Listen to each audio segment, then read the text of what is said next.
근데 이 선수들은 아침에 일어나자마자 뭘 한다? 내 의도와 결과를 하나 일치시키고 하루를 시작하더라. 네, 그 표는요 크게 와 나눠지더라. 초등학교에서 축구를 시작하면 5%의 확률로 프로에 입단하게 됩니다. 그런데 그 안에서도 특출나게 성과를 내는 선수들이 지키는 아침 루틴 두 가지가 있거든요. 그것을 어떻게 그렇게 잘하냐고요? 제가 14년 동안 수십에서 수백 명의 선수들을 경험하고 인터뷰한 내용입니다. 우리 살다 보면 이런 날 있잖아요. 아, 나 오늘 컨디션 너무 좋은데 하는 날들이 있어요. 그런데 그런 날들이 많으면 많아질수록 자기 분야에서 성과가 나오기 시작합니다. 또 나이, 경력, 성취 레벨 각자가 조금은 다를 수 있지만 프로축구 선수 약 100명의 선수들이 지키는 아침 루틴 두 가지에 대해서 오늘 이야기해 보도록 하겠습니다.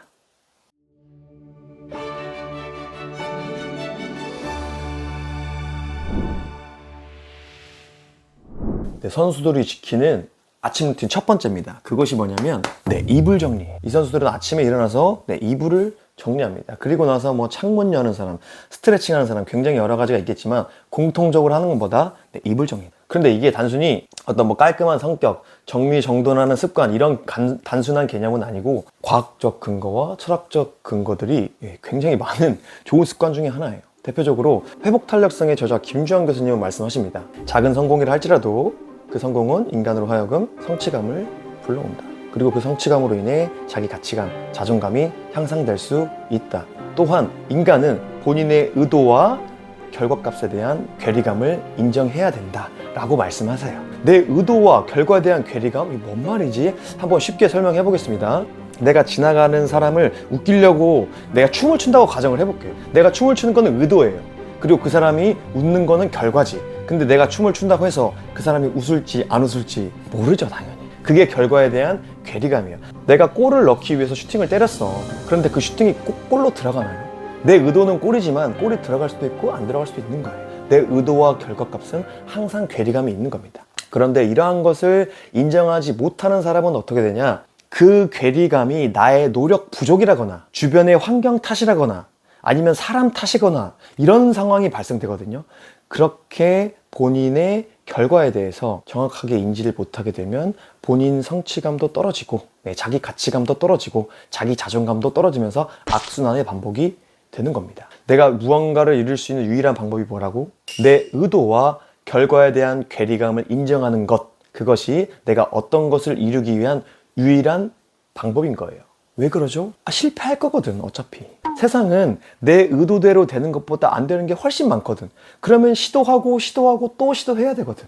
그리고 나서 나의 의도와 결과값을 점점 맞추는 거예요. 그게 유일하게 성공을 하는 방법입니다. 이러한 내 작동, 기능적 측면을 이용한 습관이 뭐예요? 이불 정리입니다. 아침에 일어나자마자 내 의도와 결과값을 일치시키는 일을 하나 하고 시작하는 거예요. 그러면 내가 의도하지 않더라도 내 내면에서 성취감도 올라가고 자기 가치감도 올라가고 자존감이 올라가는 그런 현상으로 해석이 충분히 가능한 겁니다. 우리가 이 이불 정리를 한번 철학적으로도 한번 접근을 해볼게요. 19세기 독일의 천재 철학자죠. 쇼펜하우어는 뭐라 그랬냐면 인생은 고통이다 그랬어. 왜 고통이다 그랬냐면 의지와 표상이 일치되지 않거든.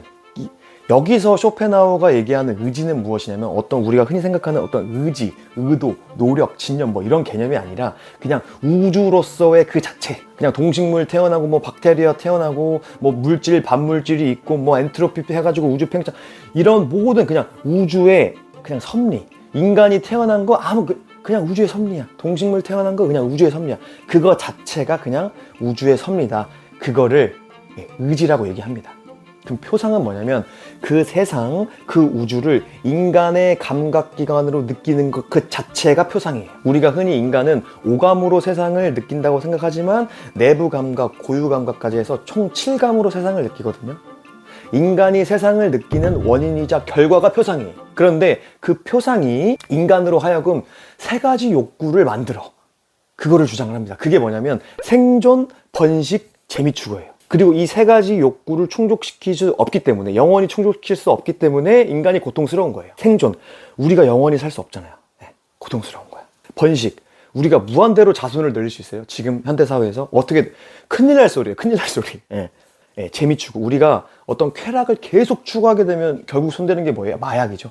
안 되는 거예요. 그러니까 우주의 섭리 의지와 인간의 표상으로서 얻어지는 욕구가 충족이 안 된다. 그렇기 때문에 인생은 고통이다라고 얘기를 합니다. 그리고 유일하게 행복해질 수 있는 방법론을 여러 가지 제시하는데 그냥 한 문장으로 축약하면 의지와 표상에 대한 괴리감을 인정을 해라. 그것이 유일한 행복으로 이르는 길이다라고 얘기를 합니다. 근데 우리 아까 김주환 교수님의 말과 맥락이 좀 비슷해요. 뭐냐면 김주환 교수님 뭐라 그랬죠? 내 의도와 결과값에 대한 괴리감을 인정을 해라. 내 의도는 뭐예요? 인간이 표상으로부터 얻어지는 기본적인 욕구 3가지. 그러면 그 결과는 뭐예요? 네, 우주의 섭리, 의지가 되겠죠? 네, 우리가 생각해보면 생각보다 우리가 삶을 살아가는 데 있어서 내 의도와 결과가 일치하는 게 진짜 많지가 않아요. 근데 이 선수들은 아침에 일어나자마자 뭘 한다? 내 의도와 결과를 하나 일치시키고 하루를 시작하더라.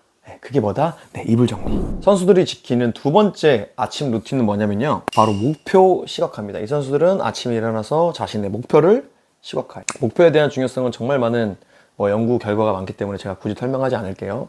그런데 이 목표 시각화를 하려면 우리가 기본적으로 목표가 있어야 돼요. 근데 이 목표도 크게 2가지로 나눠지더라. 아니, 목표가 다 똑같지 무슨 놈이 2가지로 나눠져 하실 수 있는데, 제가 이야기를 듣고 나면 그렇지 않다는 것을 알게 되실 겁니다. 목표는요, 크게 성과 목표와 행동 목표로 나눠지더라. 이 성과 목표는 뭐냐면요, 말 그대로 내가 추구하는 성과에 대한 목표예요. 예를 들어서 내가 국가대표가 되겠다, 내가 10골을 넣겠다, 프로에서 30경기를 뛰겠다, 이런 게 성과 목표예요. 근데 이 성과 목표의 특징은 뭐냐, 본인 통제 안에 있는 게 상대적으로 적습니다. 한번 보겠습니다. 내가 10골을 넣는다. 10골을 넣으려면 어떻게 해야 되죠? 내가 일단 경기를 뛰어야 됩니다. 근데 경기 뛰는 거 본인 통제 안에 있어요? 아니에요. 감독님이 선택을 해줘야 경기를 뛸 수 있습니다. 그리고 나만 잘한다고 돼요? 팀 동료들의 컨디션도 좋아야 돼요. 그런데 그 팀 동료들의 컨디션 내가 컨트롤할 수 있어요? 없어요. 대부분의 성과 목표들은 본인 통제 밖에 있는 것들이 대부분이에요. 그런데 반면에 이 행동 목표는 뭐냐면요, 이 성과 목표를 이루기 위한 행동 자체가 행동 목표예요. 예를 들어서 내가 10골을 넣는다. 10골을 넣으려면 어떻게 해야 되죠? 슈팅 훈련을 해야 됩니다. 그러면 나는 주 3일 본 훈련이 끝나고 슈팅 100개를 때린다가 행동 목표예요. 그런데 이 행동 목표는 본인이 통제할 수 있는 것들이 대부분이에요. 한번 볼까요? 내가 슈팅 100개를 때리기 위해서 경기를 꼭 뛰어야 되나요? 그렇지 않죠. 내가 슈팅 100개를 때리기 위해서 팀 동료 컨디션이 좋아야 되나요? 그렇지 않죠. 그렇기 때문에 본인 통제 안에 있는 것들이 상대적으로 많아요. 그렇기 때문에 이룰 수 있는 확률도 높습니다. 그리고 이러한 행동 목표들이 쌓여야 어떻게 된다? 네, 이 성과 목표로 이어지더라. 근데 이 선수들은 매일 아침에 목표 시각화를 하는데 세부적으로 나눠지고 그 특징에 대해서 정확하게 인지하고 있어요. 이 선수들은 깔끔하게 인정을 합니다. 내가 시즌 10골을 넣는다, 그거 단 한 번에 갈 수 없다는 것을 깔끔하게 인정을 해요.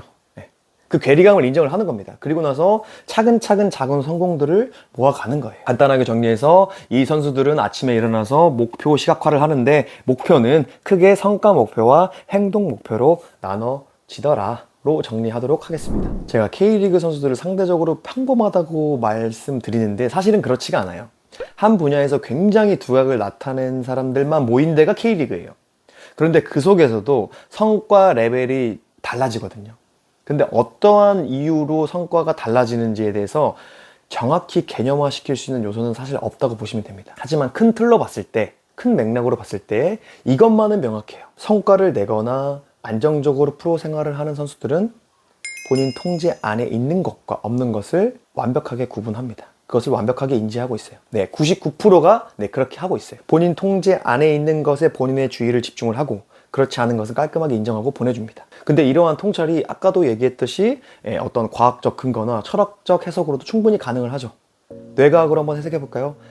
본인 통제 안에 있을 때 실제 우리 뇌는 스트레스를 덜 받습니다. 그게 왜 중요하냐면, 우리 축구할 때 중요한 기능이 뭐냐면 자기 조절력이 있어야 돼, 대인관계력이 있어야 돼, 인내력이 있어야 돼, 창의력이 있어야 돼요, 학습력이 있어야 돼요. 이러한 기능 어디 담당해요? 전두엽이 담당을 합니다. 그런데 이 전두엽, 특히 이 전전두피질, 불안을 담당하는 편도체가 활성화되면 이 기능 제대로 하나요? 안 되죠. 본인 통제 안에 있는 것에 본인의 주의를 집중해서 본인의 스트레스를 최소화시켜야 이 전전두피질이 활성화가 되는 거예요. 동시에 우리 아까 쇼펜하우어 형님이 말했잖아요. 의지와 표상에 대한 괴리감을 인정해라. 그것이 네가 행복으로 이끄는 유일한 길이다. 제가 13년 동안 있으면서 정말 수많은 선수들을 경험하고 인터뷰한 내용들에 대한 루틴으로 두 가지를 알아봤습니다. 그 선수들이 무엇을 지킨다고요? 네, 하나 뭐다? 네, 이불 정리를 하더라. 두 번째는 뭐다? 네, 목표 시각화를 한다. 이 밖에도 정말 많은 여러 가지 루틴들이 있는데 제가 온라인상에 말씀드리지 못하는 것들도 있어요. 굉장히 이제 딥하게 들어가야 되는 부분도 있기 때문에 그러한 요소들은 제가 혹시 기회가 된다면 오프라인으로 여러분들한테 한번 제대로 알려드리도록 하겠습니다. 아직까지 본인의 최상의 컨디션으로 만들 수 있는 루틴이 없으신 분들은 오늘의 영상이 좀 도움이 되시길 바라겠습니다. 여러분들의 행복한 하루에 도움 되시길 바라겠습니다. 감사합니다.